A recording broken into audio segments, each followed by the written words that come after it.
The core of Fumito Ueda's appeal is his ability to convey emotions and abstract ideas, not through music or cinematics, but through direct gameplay.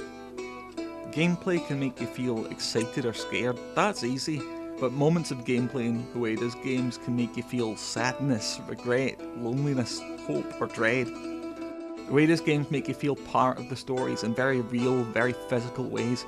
You're not completing objectives and triggering cutscenes, you're actively taking part in plot twists and reacting to the characters in a way that's unique to video games.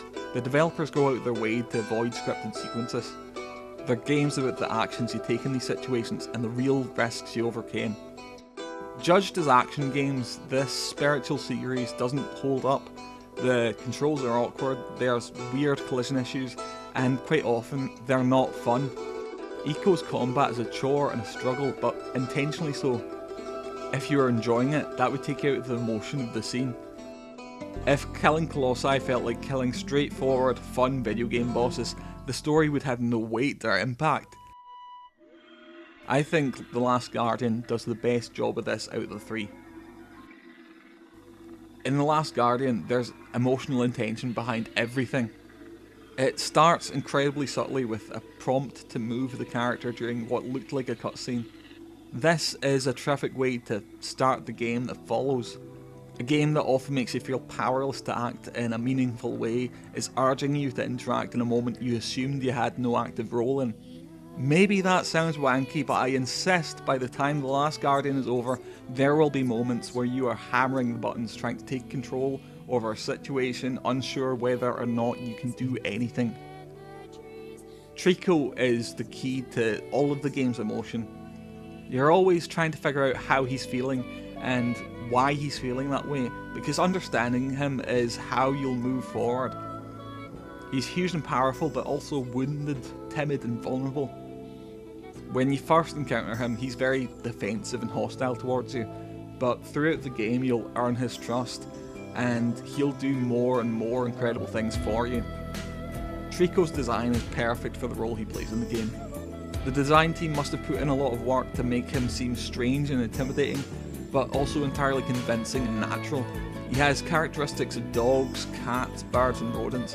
If you've ever owned a pet, you'll likely see little quirks in Trico that remind you of them. Not only is this deeply endearing, but it'll help you understand how he's feeling and maybe what you can do to encourage him. Trico can be difficult to work with, but it's key to the idea of the game that he has a mind of his own and he's not always completely focused on what you want to do. This is a wild animal you've found and now it's following you, curiously, but it doesn't really know why you're doing what you're doing. You just have to get him to trust you, and that's what the game is all about. Trico isn't a component in a piece of software, he's an active entity existing within the rigid stone structures of the game. I love the relationship between this lost rural village boy and this strange monster. I like the idea that he's likely seen how his community works with and relies on animals, but he's also got this childish faith that Trico could do anything. It feeds into the game. Seeing him stubbornly instruct Trico, stamping his feet and making grand gestures, all builds into who the boy is and what he thinks of Trico. Seeing the futility of his support when Trico is in peril lends the game a terrific pathos and urges your investment. I haven't spent much time discussing The Last Guardian and its fundamental gaming qualities because it seems like you're missing the point if you focus on that stuff. I mean, the puzzles here are of the same high standard you'd expect from this team, but that's not why you're in this. The Last Guardian is about these two characters, their dependence on each other and their struggle for freedom. Every new section adds something to your understanding of them, the world and their situation.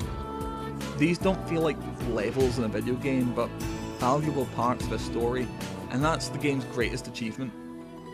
Any great game you can think of can't help but rely on gamey structure and challenges every now and then to help pad out the experience or keep the player interested, but making Trico such an active, unpredictable element within The Last Guardian keeps you focused.